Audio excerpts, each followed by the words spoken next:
Here's where the tool finishes and where some of the leftover elements pick up. The best practices and research gaps.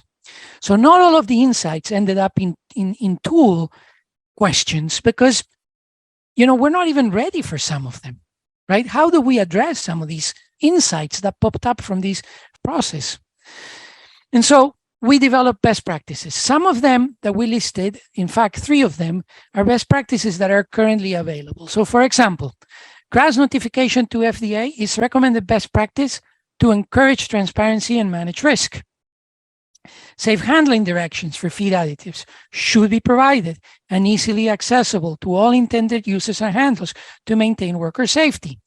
Feed additives should be reevaluated for use as new scientific evidence becomes available to increase confidence. So these are things that we have available. These are practices that we have currently available, and we are recommending those practices. And you can see the insights there that contribute to those practices.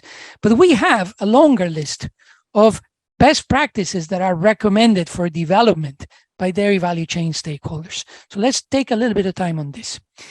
First of all, we believe that it's necessary for the value chain to develop and follow shared guidelines to qualify the evidence available for each additive. So we want to reach certain standards for what is the strength of evidence. And that comes from those insights, 4, 5, 11, and 12. The second one is that we need to develop and follow recommendations for accurately measuring the potential impacts of feed additive mitigants on economic performance, because this economic performance is so critical for both understanding trade-offs and benefits and also therefore driving adoption.